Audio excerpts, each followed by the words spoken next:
Ministério Marcos da Silva, marcosdasilva.org. Mais detalhes no final desta gravação.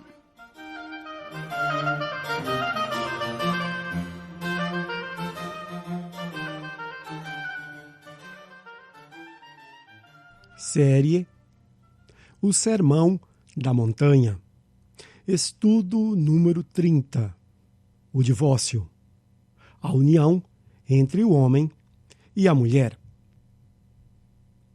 Para ilustrar a forma errada que os escribas e fariseus guardavam a lei de Deus sobre o casamento, adultério, divórcio, novo casamento, e a maneira correta que os seus seguidores os devem guardar, Jesus utilizou de algumas passagens das Escrituras Sagradas.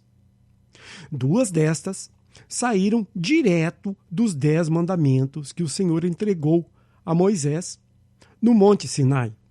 São eles: o 7º mandamento, não adulterarás, Êxodo 20:14, e o 10º mandamento, não cobiçarás a mulher do próximo, Êxodo 20:17.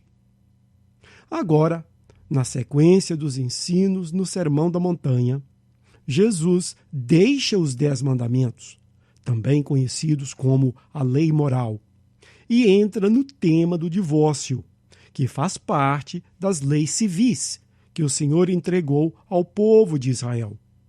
A lei civil também foi entregue através de Moisés, mas não escritas pelo próprio dedo de Deus, como foram os 10 mandamentos. Aqui Jesus explica a maneira como uma lei relacionada ao divórcio era convenientemente interpretada pelos judeus e logo a seguir nos ensina a maneira correta que os seus seguidores devem entender o tema da separação de casais. Verso.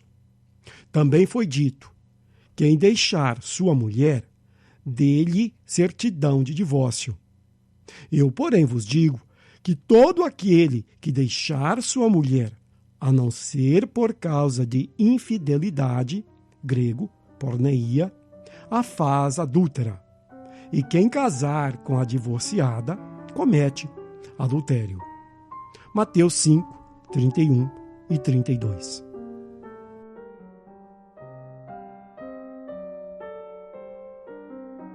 Como as nossas igrejas estão lidando com o problema do divórcio.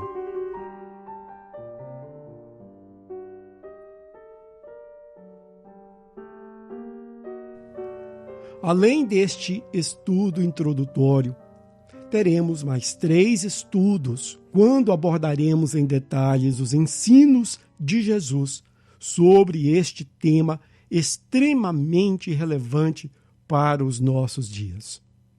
Este, sem sombra de dúvidas, é um tema que praticamente nenhuma igreja trata com a seriedade e a imparcialidade que deveria tratar.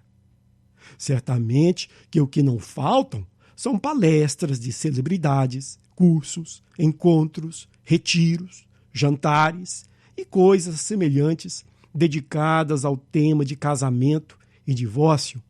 Mas todos eles, ou quase todos eles, pressupõem que divórcio e suas consequências é algo subjetivo e que o resultado da experiência, se boa ou má, dependerá da atitude de cada um.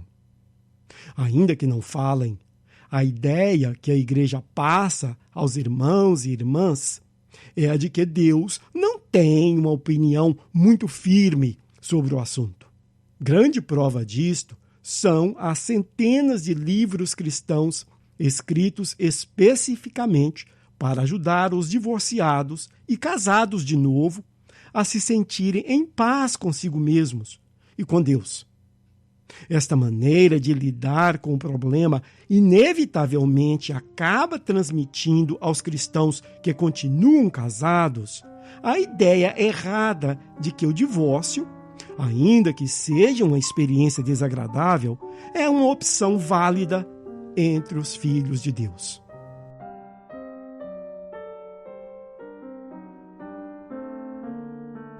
o poder de Deus para restaurar vidas destruídas.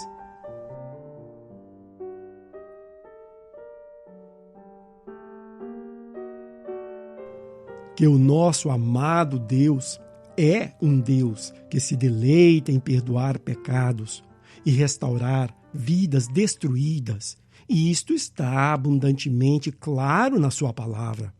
E certamente esta será uma das verdades abordadas nestes estudos sobre o divórcio. Isaías 44, 22, Miqueias 7, 18 e 19 e Romanos 5, 20. O que procuraremos fazer, no entanto, é expor o ensino do Senhor sobre o tema tal qual ele é de fato, e não da maneira que o homem gostaria que fosse. Afinal, do que adianta ensinar desejos, sonhos e fantasias para os nossos irmãos e irmãs em Cristo? Como se a maneira que gostaríamos que a vida funcionasse alterasse de alguma forma os decretos imutáveis de Deus. Não é bem melhor e correto, nós que recebemos o chamado para ensinar, desconsiderar os nossos próprios ideais e nos limitar tão somente ao claro e inequívoco, assim diz o Senhor? Não é do nosso conhecimento que o único e verdadeiro Deus é todo sábio e todo bondoso, e que, portanto, agirá com paciência e carinho para com todo aquele que, reconhecendo seu erro, se humilha e se joga sem reservas a seus pés?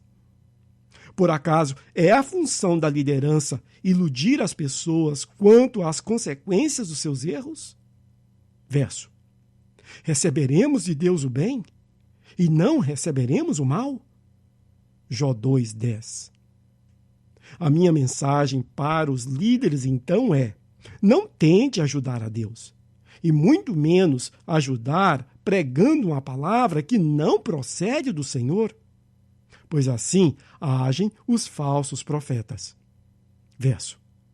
Amados, não creiais a todo espírito, mas provai se os espíritos vêm de Deus, porque muitos falsos profetas têm saído pelo mundo. 1 João 4, 1.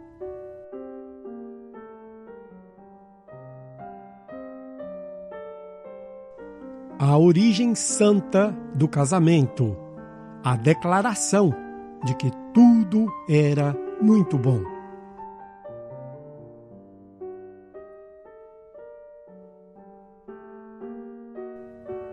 Temos muito o que falar sobre o casamento, divórcio e novo casamento no meio cristão, segundo o que realmente se encontra nas Escrituras. Neste estudo introdutório, porém, deixaremos temporariamente a situação em que se encontram as nossas igrejas e focaremos na base deste assunto, que é um evento que ocorreu cerca de 6.000 anos atrás. Verso.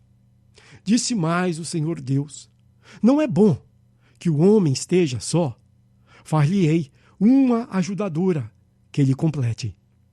Gênesis 2, 18.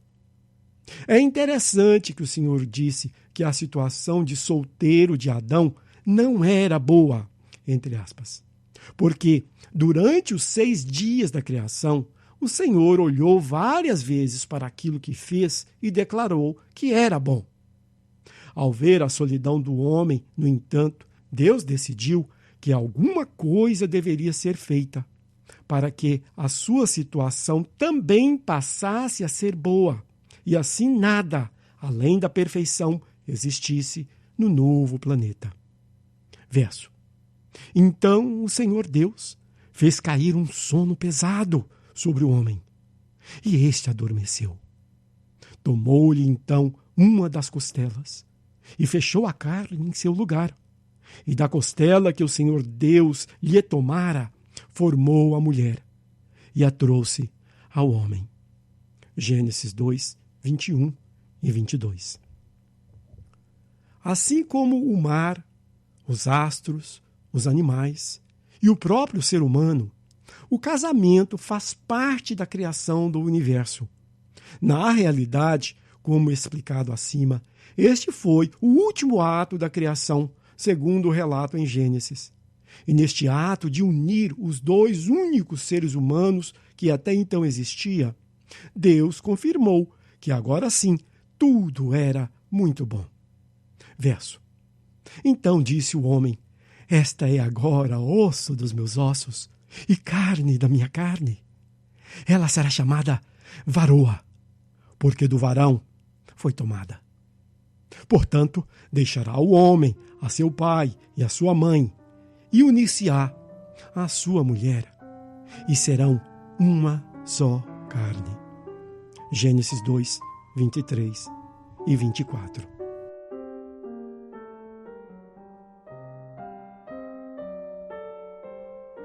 A explicação do termo uma só carne. Casamento é uma aliança eterna.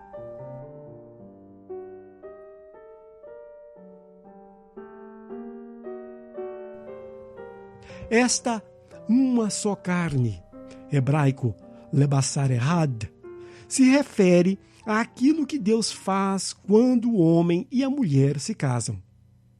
É importante frisar o fato de que a união das criaturas de Deus no casamento não é um ato humano, mas sim divino.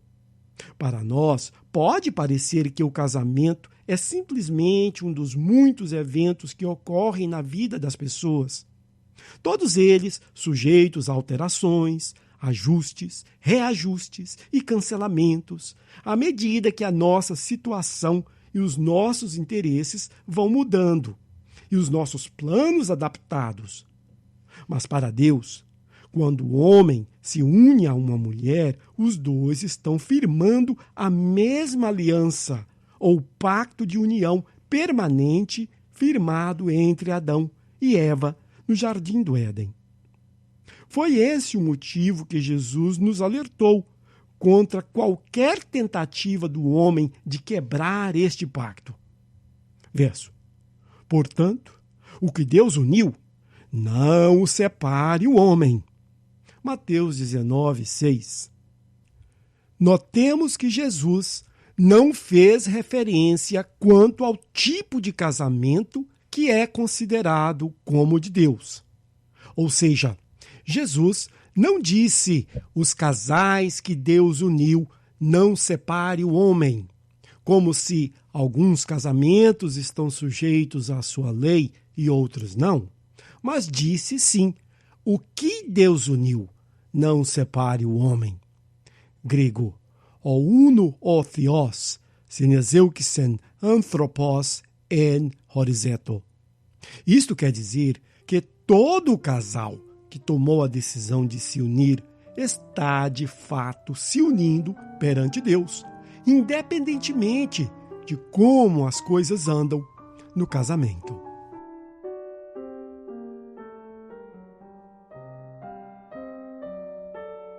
A importância do casamento ter sido estabelecido antes do pecado. A santidade do casamento.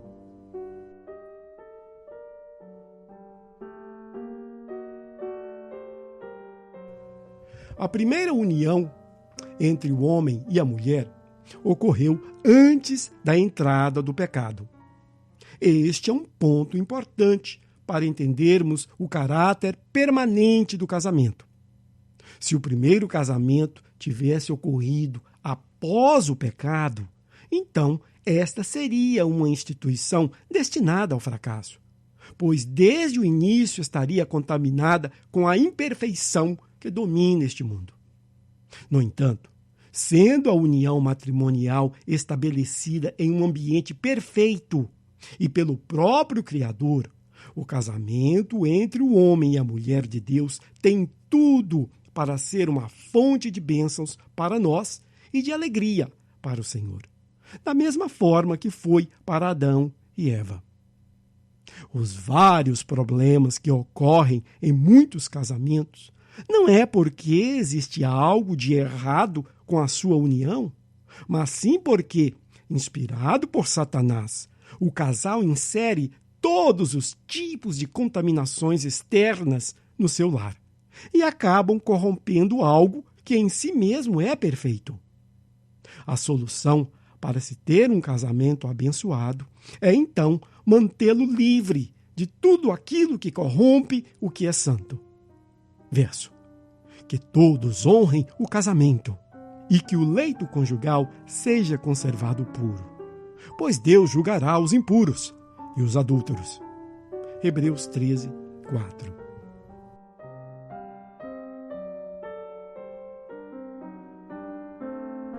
Conclusão.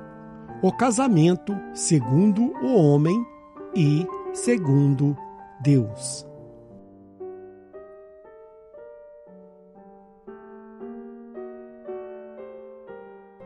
Queridos, nesta introdução, o que gostaríamos de enfatizar é que o casamento em geral, mas muito em particular aquele que ocorre entre os cristãos, é muito mais do que uma certidão que se assina no cartório ou uma cerimônia que se passa na igreja.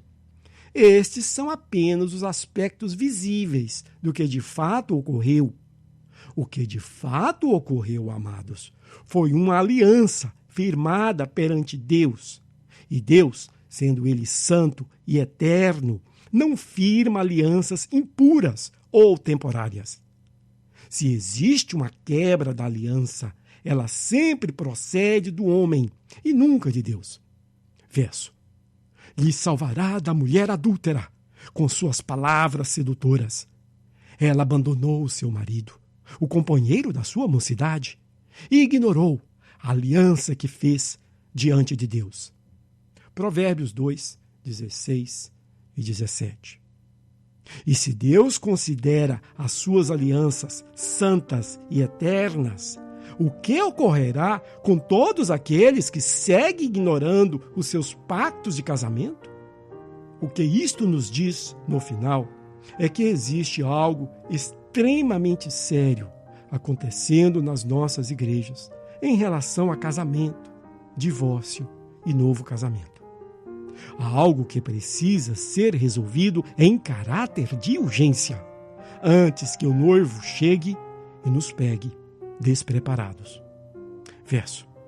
E tendo elas ido comprar óleo, chegou o noivo, e as que estavam preparadas entraram com ele para as bodas. E fechou-se a porta. Mateus 25, 10. Espero te ver no céu.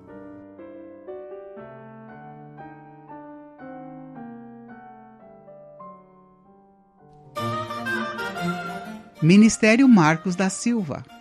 Acesse o nosso material gratuitamente no site marcosdasilva.org.